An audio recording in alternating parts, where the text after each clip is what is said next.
Gelin sizi bir yere götüreyim de onlar baksın. Anlaşamazsınız. Siz geçin, arkaya geçin de. Siz oturun.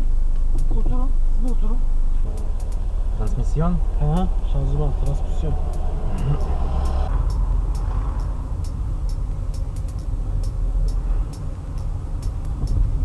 Там, мне кажется, там, где Honda было написано, там, правда, людей много, но они именно там вот могли быть. Сейчас мы проедем сначала, Ира.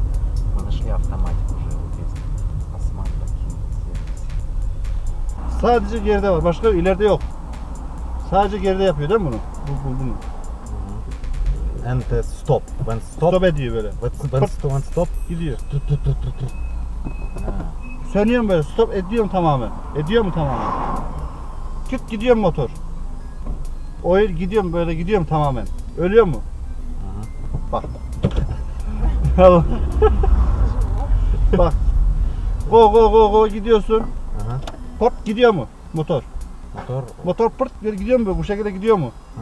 Gidiyor değil mi? Hı. Kapanıyor. Hı. Finish ya, finish. Yeah.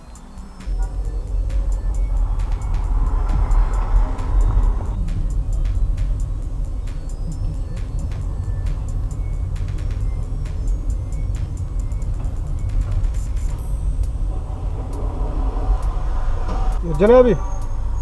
Ercan abi bak şimdi geriye takın ya. Bak geriye takın çok hafif gidin ya. Araba böyle gidiyor. Arda sol. Böyle.